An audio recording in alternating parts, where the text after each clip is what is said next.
What's up, and welcome back to another episode of Keeping Up with the Commanders. I'm your host, Mason Kenahan, and today we are going to be doing probably one of my favorite episodes that I've ever recorded. Today we are doing a Washington Commanders 2025 mock offseason.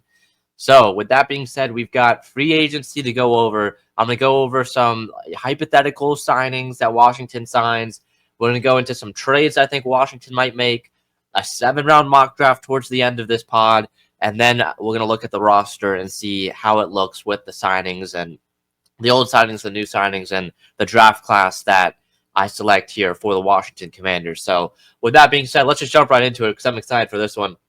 We'll start with some pre-free agency cuts, plus some of the moves that have already been done.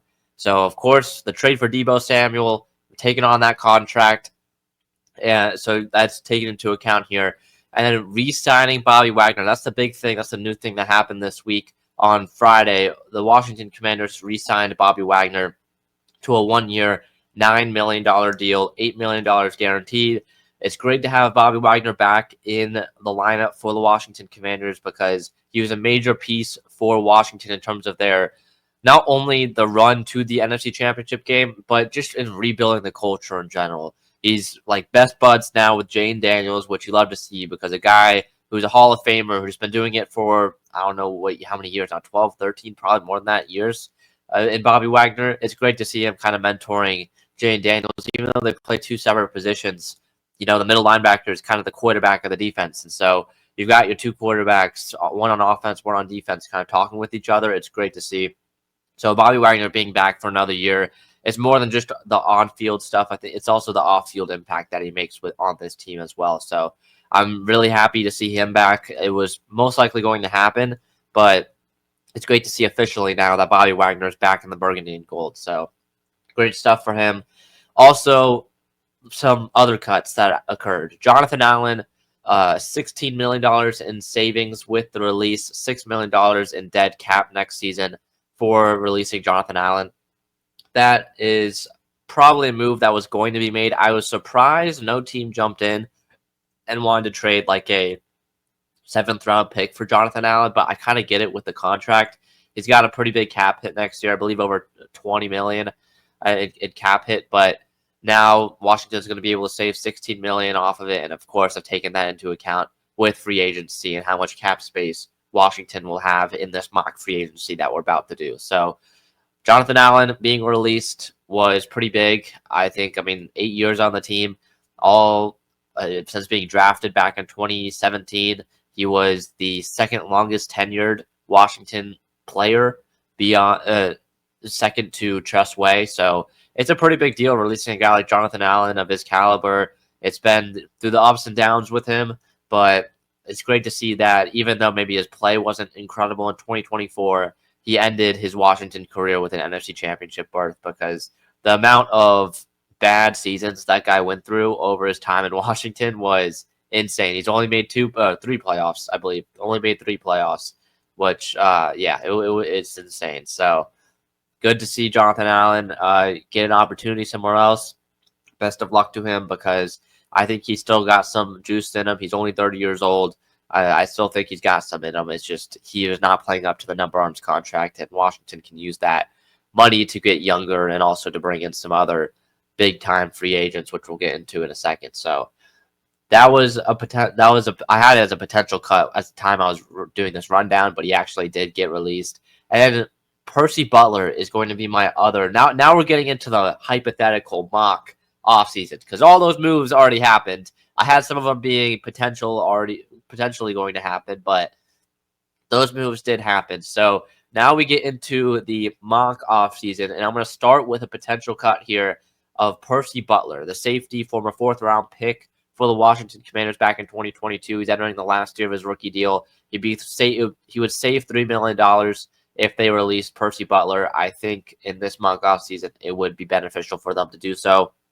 We'll get into it later on in terms of what the safety position is going to look like, but Percy Butler, I have them releasing. So that leaves Washington with about $94 million in cap space. Take out the draft class, Washington will have about $88 million to work with, a little bit less than that as well. as we get into free agency here, mock free agency and the trades. This is going to be fun. This is going to be fun. So, like I mentioned, about $88 million to work with, but $94 million in total. But I'm going to save some space for the draft class. Plus, I'm not going to use all $88 million because you want to have some wiggle room. So, with that being said, let's get into who Washington would re-sign in this mock offseason. We're going to start with quarterback Marcus Mariota to a 2-year, $16 million deal. That's an $8 million average annual value. And for Mariota, he's going to be paid one of the highest backup quarterbacks in the league, and I am okay with it. Washington has the cap space to do a move like this, and bringing him on a 2-year deal, you've got the backup behind Jayden Daniels for the next couple of years. It'd be great. So I think Washington, ultimately, at the end of the day, I think they do bring back Mariota on a higher-end backup deal. Here, I'm going for $8 million average annual value. Another guy is Cornelius Lucas. Cornelius Lucas is someone who I've loved for Washington. He's kind of been a solid piece for them on the offensive line as a swing tackle for the last few years. I'm signing him to a 1-year, $2.7 million deal. So that brings some depth onto the offensive line, along with a guy who can kind of play both tackle positions if needed. So Cornelius Lucas as a swing tackle, I have them bringing back. Zach Ertz and John Bates, both of those guys, I have them bringing back as well. Zach Ertz, 1-year, $7.5 million deal to bring back Ertz. I would assume this is going to be his final year in the league in 2025. But Ertz last year was such a reliable option for Jayden Daniels, especially in the first few weeks. And then, of course, in the NFC Championship game against Philadelphia, Ertz had his best game of the season. But Zach Ertz was such a reliable piece in Washington's offense. I think Cliff Kingsbury, Dan Quinn, Adam Peters are going to want to bring it back. I think it's just a matter of, is he going to retire or is he going to come back and play for one more year? In this scenario, I have him coming back and playing for one more year. It's a 1-year, $7.5 million deal for him.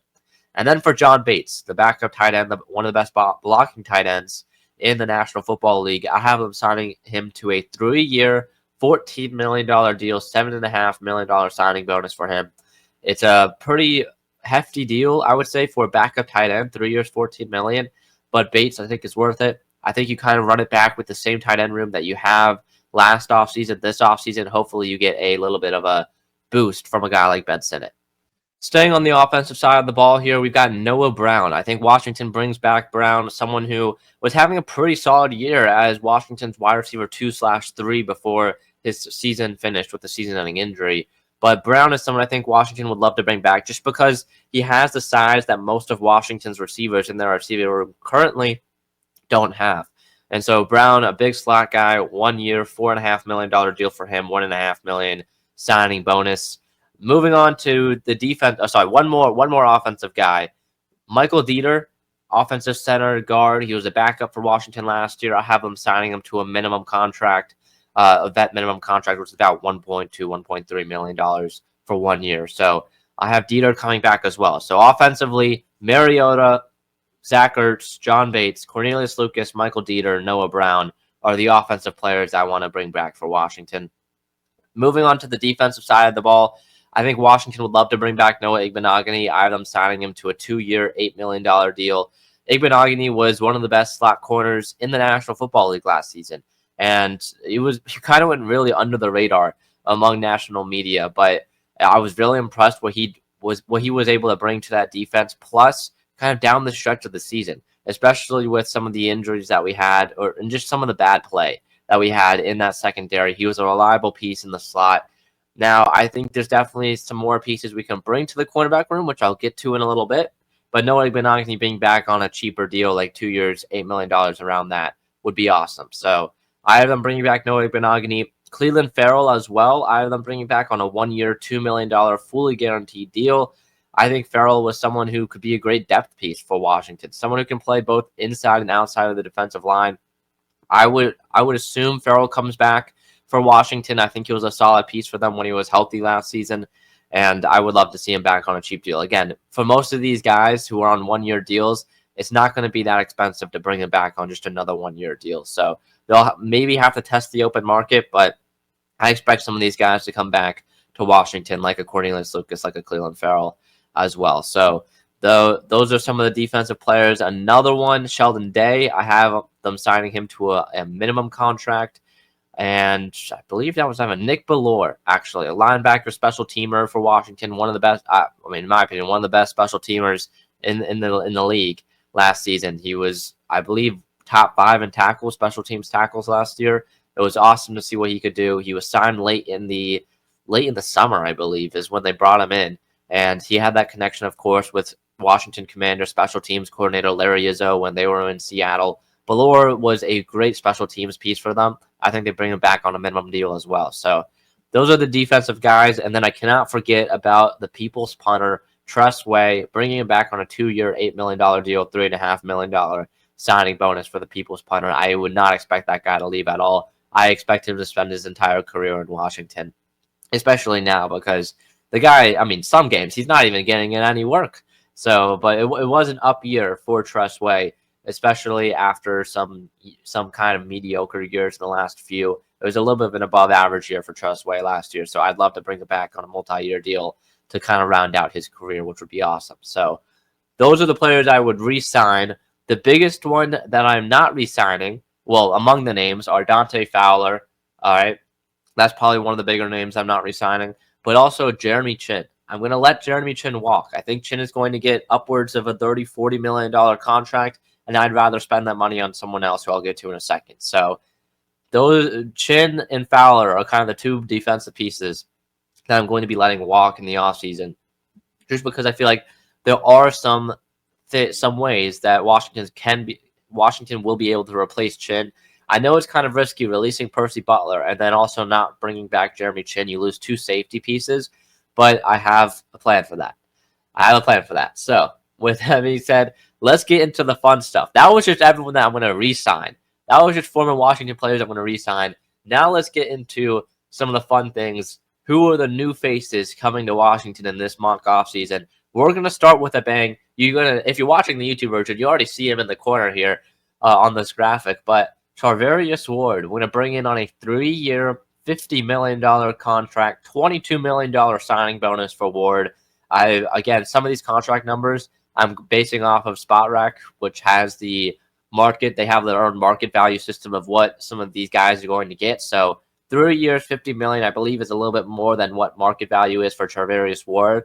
But I really want him on the team. So a multi-year contract for Ward, the good piece on the outside, pairing him up with Mike Sanders still and Marshawn Lattimore on the outside, because we got Noah Igbinoghene on the inside, along with another signing here, Jordan Lewis from Dallas. I think Lewis is a piece that one of those former Dallas Cowboys that Dan Quinn liked. It could potentially be a piece in Washington. I have him signing for a 2-year, $4.5 million deal, $1.8 million signing bonus for Jordan Lewis. Lewis is someone who will mostly play in the slot. He is kind of an average to above average slot cornerback. I believe he had a PFF grade of over 75, which is a very good PFF grade last season. So Lewis is someone that I would love Washington to sign.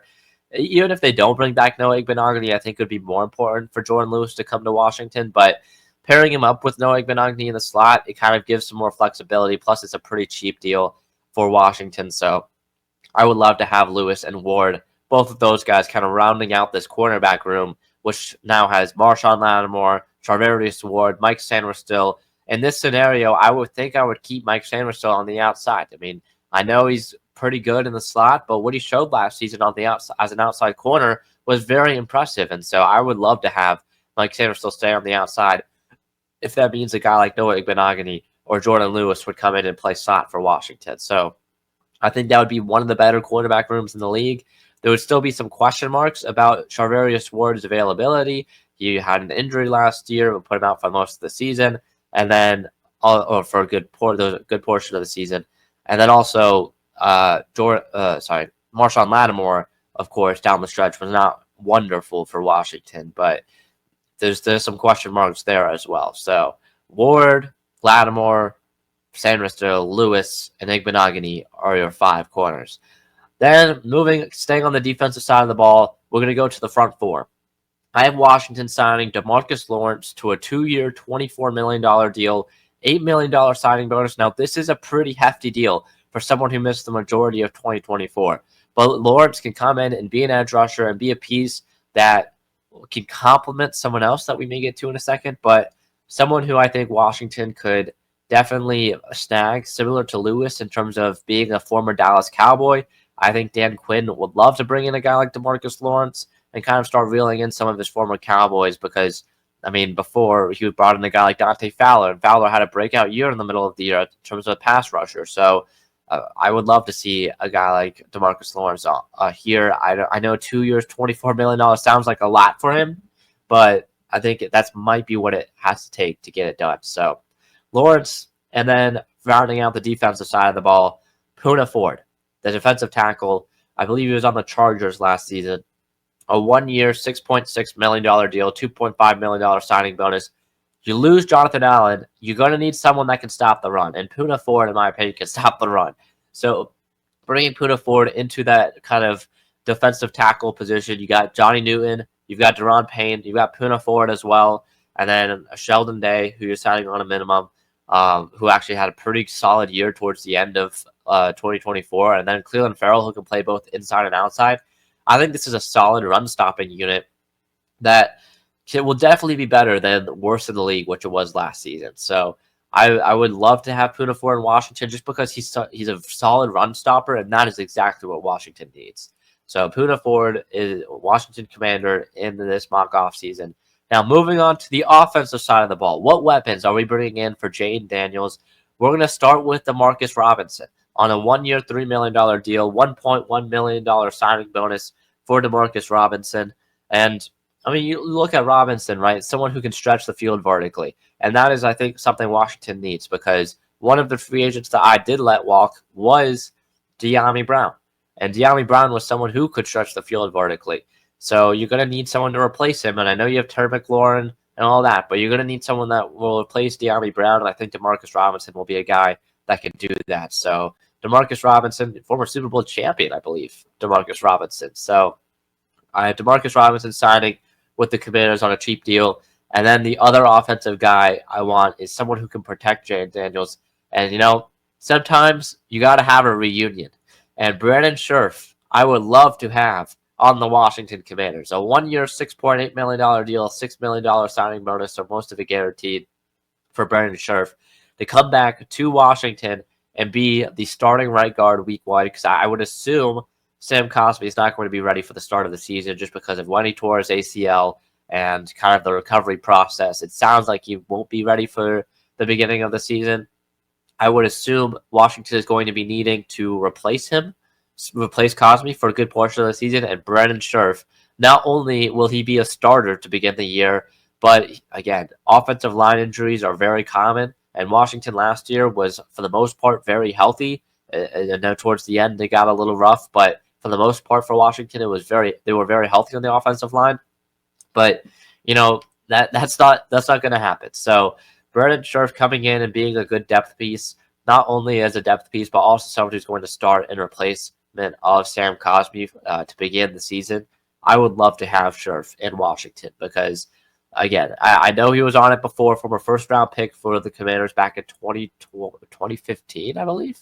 2015, and then went over to Jacksonville for a few years. And now I think coming back to Washington would be a smart move for him because Washington needs him. Washington needs some offensive line help. I know the offensive line was kind of solid last year, and again, over-impressed in my opinion. I did not think they were going to be a great offensive line, but they definitely delivered. I still think there are some weaknesses, though, and Scherff coming in to fix up that interior would be awesome, especially with Sam Cosmi out. So those are some of the new signings that I have for the Washington Commanders. So now, all right. So we'll go over the signings again. We got Charvarius Ward, 3 years, $50 million. Jordan Lewis, 2 years, $4.5 million. DeMarcus Lawrence, 2 years, $24 million. Brandon Scherff, 1 year, $6.8 million, not $68 million. What, $6.8 million. Poona Ford, 1 year, $6.6 million. And then DeMarcus Robinson, 1 year, $3 million. I think these pieces will definitely boost up this team, especially defensively. I think you're going to lose a good amount of talent defensively in free agency. Bringing in guys like Ward, Lewis, Lawrence, Ford, those guys are going to build up that depth defensively, which I love. So now let's get into a trade because there is a trade that I want to talk about that I think Washington can make. And maybe it might seem slim chances here. But in this trade, I have the Washington Commanders trading for Bengals edge rusher Trey Hendrickson. Last year's sack leader, I have the Washington Commanders trading for. It's going to be Trey Hendrickson in a 2025 fifth round pick to the Bengals. Oh, sorry, to the Commanders from the Bengals for a second round pick this year and a conditional third round pick next year. And if Hendrickson gets double-digit sacks in 2025, it becomes a second-round pick. So I think this package would definitely entice Cincinnati to make a move like this.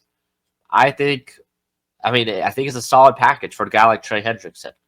It's a second-round pick, number 61 this year, and a conditional third. But if Hendrickson gets 10-plus sacks next year, it turns into a second. So a chance at 2 second-round picks for Cincinnati. I know they want some premium draft capital for a guy like Trey Hendrickson, and many teams right now are kind of staying away from it. The value currently is a late 2, early 3 for Hendrickson. I think it's going to be more than that.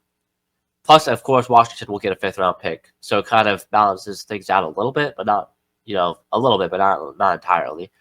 But Washington will maintain the same amount of picks in the 2025 NFL draft because they get that fifth-round pick. So Trey Hendrickson is a Washington Commander. I'm not going to go over what that contract extension would look like. I know I would expect Terry to get a contract extension this offseason. Trey Hendrickson, if Washington trades for him, to get a contract extension. But, yeah, I think this would be a massive deal for the Washington Commanders to make, and I would love them to make this deal. So Trey Hendrickson in a fifth-round pick for 2025 second-round pick, 2026 conditional third that could turn into a second if Hendrickson gets double-digit sacks. Plus, Washington would give him $30 million average annual value on an extension. So that would be probably the blockbuster move, the big-time move that Washington makes. Of course, signing Charvarius Ward to a big deal would be cool, but the big move is signing Trey Hendrickson to a $30 million extension and trading for it for the Washington Commanders because they need pass rush help. And the only reason why I had just DeMarcus Lawrence signing as a pass rusher is because I had this trade lined up. So this would be a massive move for Washington, trading for a guy like Hendrickson. It would bring, how many sacks did he have last year? 16, 17 sacks to a unit that really lacked kind of pass rush last year in terms of coming from one guy. I mean, Dante Fowler breakout season was cool, but at the end of the day, you're going to need a guy who can deliver consistently. And Trey Hendrickson is a guy that can do that. So I'd love them to trade for a guy like Hendrickson. But yeah, with that being said, that is going to wrap up the mock free agency period of this mock off season. This would leave Washington with about $19 million in cap space. If you take on Hendrickson's contract next year and you give him an extension, which that $30 million average annual value wouldn't hit until 2026. So that gives you some wiggle room in 2025 because of it. So it gives Washington about $19 million in cap space remaining, which I'm just going to leave it as is because, again, it'll be a little bit more than $19 million, but you got to sign the draft class. So even after signing the draft class, you have about $19 million to leave some wiggle room for another move if need be in the middle of the season. So I think that's a great mock free agency. Plus, bringing in a guy like Hendrickson as well would be huge. And you retain some veteran pieces that were very important for Washington's team last year, like Zach Ertz, like Noah Igbenogany, like Trust Way as well, Cornelius Lucas. So I think it'd be a great offseason. If this were to happen exactly, I would be over the moon if this were to happen for the Washington Commanders. So yeah, now let's move on to the draft. A 7-round mock draft here for the Washington Commanders. I'm excited for this one. Let's begin. Round 1, pick 29. Current players on the board. Luther Burden, wide receiver from Missouri. Gray Zimmel, offensive lineman from North Dakota State. Nick Skeleton, edge rusher from Texas A&M. Josh Connolly, offensive tackle from Oregon, are some of the names on the board here at 29. I'm not picking at 29. I'm getting out. At this point, Washington only has 6 picks, 2 of them on day 1 and 2, and then 4 on day 3. I am not picking at 29 in this scenario. All right, we are moving out. We're trading back with the Jets for pick 42, 92, which is a third round pick, and 146, so that the Jets can move up to 29 and select. I don't remember who they selected in this scenario, but Washington will receive 3 picks for 1 pick. And that is the big thing here. Adam Peters wants to build through the draft. If he goes into the NFL draft with only 2 picks in the first 2 days, that guy is trading out of 29. For sure. I will bet my life savings on it that he trades out of 29 if that happens. So Washington will receive 42, 92, and 146, and the Jets will receive pick 29. So now, pick 42 in the second round, the 10th pick, I believe, in the second round. Josh Connolly's still on the board. Ilika Umanor is on the board. Trey Amos, Princely Umanmielen are on the board. I am going to go with Notre Dame safety Xavier Watts in this scenario. I know could go offensive line here with Connolly, but bringing back Cornelius Lucas, I kind of already have that planned. Trey Amos is intriguing, but bringing in a guy like Traverius Ward, you don't really need a guy like Amos anymore. Umanmielen is also intriguing, and maybe the pass rush does need an upgrade, but I think we can address that maybe a little bit later. But so in this scenario, I would go with Xavier Watts, Notre Dame safety Xavier Watts. My plan in this scenario, with releasing Percy Butler and not bringing back Jeremy Chin, at 29, if Nick Munwari, the safety from South Carolina, was on the board at 29, I would have picked him at 29 and not traded back. But in this scenario, he was not. And so I go with the second best safety in this class, and the second best safety in this class is Xavier Watts. I think Watts is a great safety, sideline to sideline speed. He makes plays. He's physical. He's a great tackler. I think Watts is someone that Washington could lead into drafting in the second round, whether it's at 42 or if he falls down to 61 in this scenario. But Watts is someone that I would keep an eye on if I was a Washington fan. He's a 4-year player at Notre Dame. You know how Adam Peters loves those 4-year players at their schools. That's pretty much all he drafted last year for Washington. So Xavier Watts is someone that I think Washington would love, and I think they select him here at 42. All right, let's move on to Washington's second round pick number 61. On the board here, I'm going to go offensive line. We've got Ozzie Trapillo out of Boston College, Cam Williams out of Texas, and Ariante Ursary out of Minnesota. These are the 3 guys I'm looking at for Washington. In this scenario, I'm going to go with Ozzie Trapillo. The guy is a mammoth of a tackle. 6'8", over 320 pounds for Ozzie Trapillo. He can play both left tackle, right tackle. He's going to give Washington more flexibility on the offensive line. Plus, gives him a true tackle size at 6'8", over 320 pounds. The thing with him is he can be high with his hands because of how tall he is. So naturally, his initial strikes are going to be higher and sometimes can miss the shoulder pad. But I would take him. All 3 of these guys, in my opinion, are kind of project tackles. Trapillo, I would say, is the least projecty of the 3. But bringing in a guy like Trapillo, I know we re-signed Cornelius Lucas, so he can play both tackle positions as well. But I would still love to have Trapillo as a guy who can give some competition to Andrew Wiley on the right side and potentially even Brandon Coleman on the left side as well. Just bring in another offensive lineman. You can never have too many offensive linemen. So Trapillo here will be the pick at number 61. Let's go to number 79. This is the pick from Miami that Washington has. And with this pick, I'm going to give Jane Daniels some weapons. I'm going to go TCU wide receiver Savion Williams. Williams out of TCU is, in my opinion, the best contested catch receiver in this class. He has a contested catch rate of over 85%, which is just insane.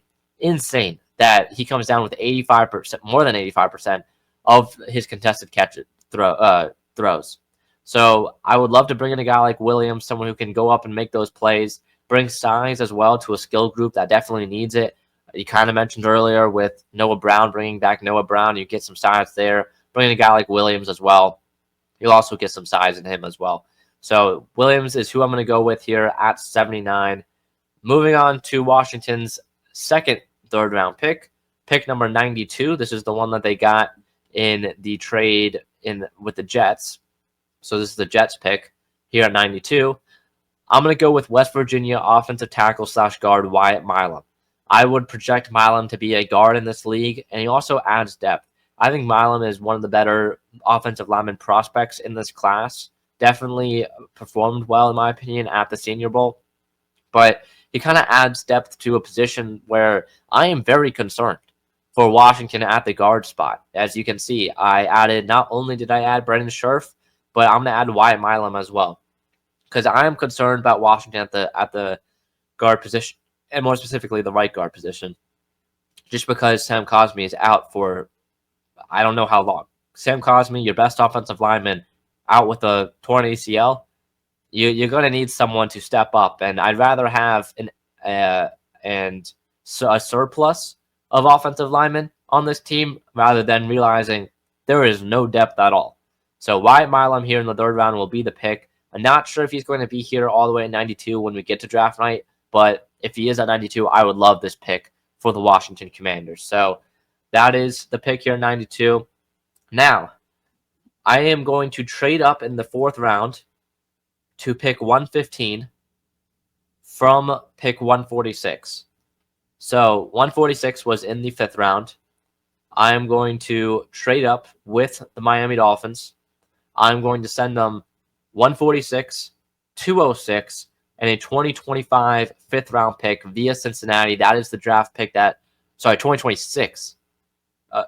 In the 2025 fifth round pick. So that's 154 for 115. So 146, 154, and 206 for 115 in this scenario.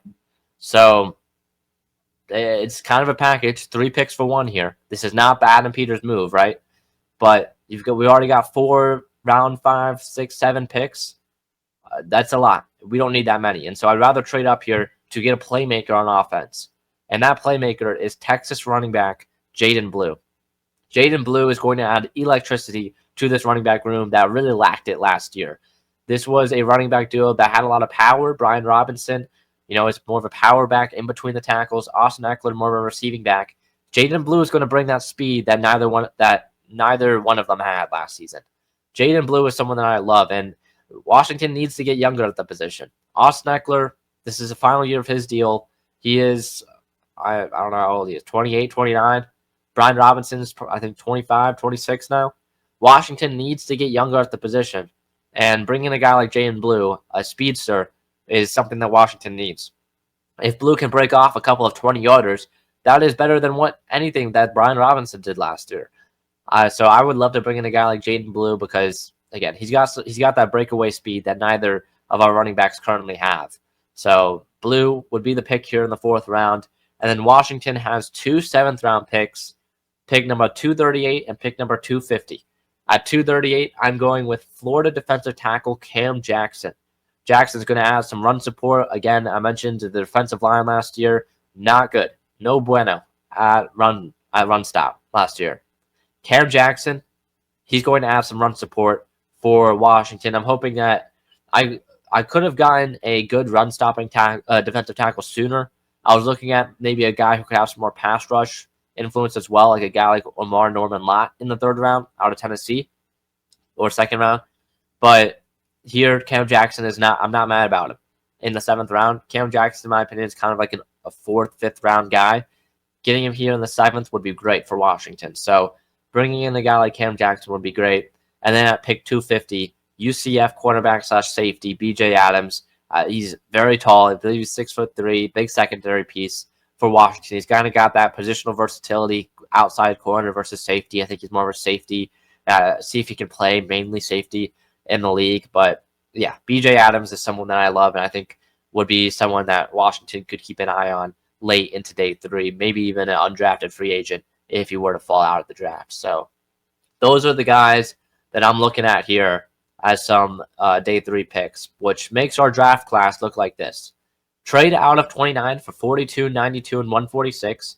We get Xavier Watts at pick 42, Ozzie Trapillo at pick 61, Savion Williams at pick 79, Wyatt Milam at 92. Then we trade 115 for 146, 154, 204 or whatever it was, and then 206, we get Jaden Blue, Cameron Jackson, and BJ Adams. That would be a great draft class, in my opinion. That would be a great draft class, and I think one that is definitely entirely possible for Washington. I think Adam Peters will be looking to move up and down the draft board come draft night. I think there's going to be more trades for Washington, or about the same amount of trades that they had back last season as well in the draft. So with that being said, let's look at the final roster here. With this mock offseason, let's look at what the final roster will look like. We'll start at the quarterback position. Jane Daniels, to everyone's surprise, will be QB1. And then Marcus Mariota will back him up at the quarterback position. So no change there. Running back, Brian Robinson, Austin Eckler, Jaden Blue, who's going to be the rookie 4th-round pick, and then Chris Rodriguez, who Washington signed. I forgot to mention it, but he signed some tender, I believe, exclusive rights tender or something. So he will most likely be back as well. The wide receiver. All right, we've got 6 wide receivers on the team. Terry McLaurin, Deebo Samuel, Demarcus Robinson, Savion Williams, Luke McCaffrey, and Noah Brown are your 6 receivers.